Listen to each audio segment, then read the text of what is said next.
Bonjour et bienvenue à cette nouvelle série d'émissions consacrée à la transition énergétique. Je m'appelle Carole Neal et je suis membre du collectif Toujours Maître chez nous, Mekinac des Chenaux. Aujourd'hui, nous allons parler de la transition énergétique du point de vue d'un citoyen qui est producteur laitier dans la MRC des Chenaux et plus particulièrement dans la municipalité de Saint-Maurice avec Jean Guilbert. Bonjour, M. Guilbert. Bonjour, Carole. Vous allez bien? Très bien. Alors, M. Guilbert, vous êtes producteur laitier en Mauricie. Quelles sont vos principales préoccupations concernant l'implantation d'éoliennes avec le projet de TES Canada sur votre territoire? Alors, s'il y a des gens de chez moi qui écoutent, ils vont sans doute dire que j'ai changé de titre depuis un mois. Je suis maintenant producteur agricole en agriculture, mais je ne fais plus de lait depuis un mois. Mais j'ai tous les attributs du producteur agricole. Le problème de la venue de ce projet, c'est la déstructuration du paysage agricole. C'est vraiment la déstructuration. C'est tout à fait incompatible de voir arriver des tours d'acier de cette ampleur, 200 mètres, dans un paysage qui est dans des chenaux, que ce soit municipalité ou dans l'ensemble des chenaux de Mekinac, qui est un paysage qui est assez homogène sur le plan agricole et forestier. Et il faut dire que je défends aussi le mot forestier parce qu'il y a des gens qui pensent que ce projet pourrait être dans le forestier sans être sur des terres en culture. Mais le zonage agricole, tout est vert, que ce soit agricole ou forestier, c'est le même territoire, là. Alors, je sais pas. Puis d'ailleurs, on a des membres de notre collectif qui sont très ardents, mobilisés dans l'anti-éolienne et qui sont des propriétaires forestiers, là, qui ne sont pas des propriétaires qui font de la grande culture. Donc, je te dis, le territoire agricole, il est à la fois cultivé et forestier, là. Est-ce que c'est la raison pour laquelle l'UPA s'est déclarée contre le projet de TES Canada? Bien, l'UPA défend le faible pourcentage du territoire agricole au Québec. En fait, il dit le 2 du territoire cultivé, cultivable, on appelle en géographie, qu'on appelle l'écoumène. En fait, c'est tout à fait logique ce qu'ils disent. Et l'UPA défend vraiment là, la partie agricole. Le problème avec l'UPA, c'est que le syndicat doit défendre ses membres, et dont certains des membres sont aussi des producteurs agricoles qui en veulent pour soi-disant des retombées économiques. Donc, l'UPA, les dirigeants de l'UPA, de notre secteur, en fait, ont vraiment pris position contre la déstructuration et l'envahissement du territoire agricole, au même titre que l'étalement urbain le ferait. Mais là, c'est l'impact des éoliennes sur le grugeage, si je peux dire, des zones cultivables surtout, là. Qu'en est-il de l'acceptabilité sociale? On va parler de cette notion là, qui est un peu floue et indéfinie là, pour certains élus d'un tel projet. Parce que dès le début, M. Éric Gauthier, le PDG de TES Canada, a affirmé que le projet verrait le jour si l'acceptabilité sociale était au rendez-vous. Alors, comment la compagnie compte-t-elle la mesurer, cette acceptabilité sociale-là? Et selon vous, qui devrait se préoccuper de mesurer l'acceptabilité sociale? Bien, c'est définitivement pas la compagnie qui doit mesurer l'acceptabilité sociale, parce qu'ils sont juges et partis. Ils seraient juges et partis. Donc, j'ai entendu une dame qui a fait une communication dans le cadre des audiences de la loi 69, laquelle dame disait l'acceptabilité sociale est une acceptabilité acheter, dans le sens où les gens qui se disent favorables sont des gens qui auraient des bénéfices économiques de ce projet-là. Mais la grande majorité de la population qui n'en voit pas les bénéfices personnels pour eux, non, évidemment, dans tout ce qu'on a rencontré de gens dans notre secteur, la grande majorité des gens n'en veulent pas. On a fait, dans ma municipalité, sur 2000 de population, et si je comprends les enfants, un peu plus de 2000, on a 950 signatures de résidents qui s'opposent à la présence de ces tours.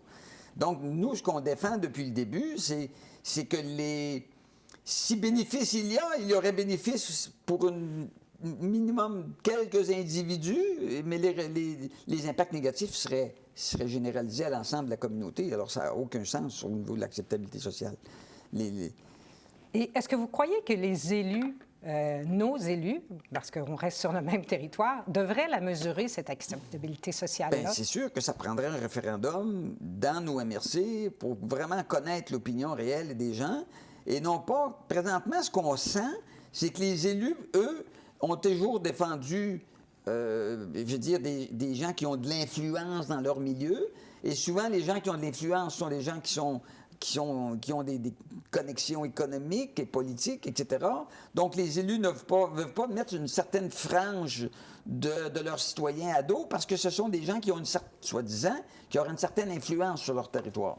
Donc, il ne faut pas que les élus décident en fonction de quelques individus qui les orientent, mais bien en fonction de l'ensemble du vote populaire. Puis d'autant plus que si on voulait mesurer ça par une élection municipale, le problème, c'est que les élections municipales sont dans un an. Et le projet est en chemin présentement. Il faudrait le mesurer avant les prochaines élections municipales. Quels sont les impacts de l'implantation d'un tel parc? Là, quand même, je répète que c'est un parc... là, on ne s'entend plus sur le nombre d'éoliennes. Là. Des fois, c'est 130. Dans l'avis de dépôt au ministère de l'Environnement, c'est 145. Mais en fait, c'est quand même, on va dire, 130 éoliennes industrielles. Quels sont les impacts sur le tissu social, la cohésion sociale des communautés? Bien, ça fait de la chicane entre voisins parfois. Hier, j'ai reçu un appel hier d'un citoyen qui est producteur agricole et qui a vu arriver chez lui quelqu'un qui devait passer par chez lui pour aller prendre des mesures chez son voisin. Donc, on imagine que son voisin aurait signé. Mais comme pour prendre les mesures, ils ne peuvent pas passer directement chez son voisin, il faudrait qu'il passe chez lui. Et là, il était un peu surpris pour dire, mais pourquoi qu'il aurait accepté? Alors, tout de suite, je vois qu'avec son voisin, il y a non, mais il y a quelque chose qui ne marche pas, là. Il dit, là, ce qu'il m'a dit, c'est bien, ce que je comprends, c'est que mon voisin a accepté puisqu'ils ont l'autorisation d'aller sur son terrain. Ça veut dire que déjà, ça crée entre deux voisins une communication qui est plus difficile. Mais moi, je le vois, entre autres, par les séances du conseil municipal. On l'a vu aussi dans les séances du conseil municipal où il y a des individus qui se présentent en étant favorables, puis d'autres qui sont défavorables. Puis là, chacun tire sur un clan qui veut opposer l'autre. Fait que ça crée une tendance d'opposition entre gens d'un même milieu. C'est pas généralisé, c'est pas ce qu'il y a de plus fort, mais déjà, on sent que ça me fait penser aux élections américaines. Ça prend des tendances qui peuvent devenir disproportionnées, là. Ça n'a pas de sens, là. Donc, c'est des confrontations. Et est-ce que vous pensez que plus le projet va avancer, plus on risque d'avoir des confrontations un petit peu plus franches ou un petit peu plus présentes? Bien, on le sent déjà, parce que on sait qu'il y a des gens qui se sont affichés favorables et qui n'ont aucun intérêt à leur sociabilité de voisinage. Ils se foutent carrément de ce que peuvent en dire leurs voisins. Eux, ils se considèrent propriétaires, ils considèrent qu'ils ont tous les droits qui sont propriétaires. Donc, ils ne collaborent pas à entretenir avec leur voisinage une bonne relation de voisinage, évidemment. Donc, je pense que déjà, ça crée... Avant même que les éoliennes se présentent, en espérant qu'elles ne se présentent pas, on sent qu'il y a déjà de la tension dans certains cas. Ça, c'est une chose. Puis d'autres choses, il y a des gens qui se sentent complètement à part du débat, même s'ils habitent le même territoire, ils disent, moi, je m'en fous, ça ne me dérange pas, il arrivera ce qui arrivera. C'est comme un détachement de la cause publique. C'est comme si les gens se détachent de la responsabilité qu'ils ont, qu'on a tous, sur le plan local, sur le plan de la prise de position dans des projets comme ça. On a tous Et il y a des gens qui sont complètement détachés de ça.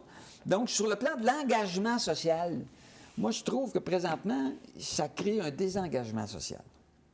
Je ne sais pas si c'est généralisé partout, mais moi, je le sens un petit peu dans mon milieu, en tout cas. Quels seraient les impacts possibles de ce projet-là sur l'économie locale? Il y a des gens qui sont... encore là, on a su de bonne foi, puis ça a été mis dans les médias qu'il y a des gens qui acceptent. Ces gens-là sont déjà des gens qui sont très bien pourvus économiquement. Ce sont des gens qui ont déjà des moyens des bons moyens de survie et de vie et qui acceptent. Alors, est-ce que ça va faire juste enrichir les plus riches puis enlaidir le paysage de ceux qui ont moins les moyens. Dans le fond, c'est pas les gens les plus démunis qui pourraient en favoriser, en avoir les avantages. C'est pas les démunis. Ça n'a aucun impact. Même si les municipalités en tirent des bénéfices, c'est pas les gens les plus démunis qui en auraient le plus de besoin qui vont en avoir les avantages. Alors, économique, certains disent on va pouvoir ouvrir de nouvelles gravières sablières pour approvisionner. Oui, mais on vient encore jouer sur le territoire puis sur le paysage. Je pense que c'est le maire d'Hérouville, je peux le nommer l'autre jour, qui à la radio disait il semble-t-il que si ça fonctionne, il y aura de nouvelles carrières et sablières qui vont s'ouvrir. Ben oui, mais on veut défendre le paysage des éoliennes, mais on va le déstructurer d'une autre façon aussi, là. Donc, pour des plateformes de béton qui seront énormes et qui vont gruger du territoire et qu'on ne pourra jamais enlever de là où elles seront placées. Donc, c'est un gaspillage éhonté de ressources. C'est un gaspillage de ressources. Est-ce que vous avez une crainte que votre propriété, c'est quand même des grosses propriétés, subisse une dévaluation? Dans mon cas, comme je suis très proche du noyau villageois, je ne crois pas. Parce qu'il y a quand même une proximité de services, de scolaires, etc. Mais pour les gens qui seraient dans une trajectoire d'un parc éolien, si on se fie d'expériences ailleurs, que ce soit dans la MRC de l'Érable, ou qu'on en voit beaucoup dans soit d'autres provinces canadiennes ou en Europe, c'est sûr qu'il y a une dévaluation des propriétés. Ça ne peut pas faire autrement. Il y a des gens qui ne voudront jamais avoir dans leur arrière-cour ou dans leur champ de vision d'avoir des éoliennes, pas juste pour le bruit, mais tout simplement sur le plan visuel. Alors, ça ne se peut pas que ça crée du positif sur le plan du paysage. Les gens qui achètent une propriété en campagne, habituellement, surtout les nouveaux arrivants, ils achètent une propriété pour la qualité de vie qu'on leur offre. Ça comprend le paysage, ça comprend la beauté du paysage. La beauté du paysage. Je veux dire, comme disait Dufresne, la beauté du monde. Mais à ce moment-là, est-ce que ça va ralentir?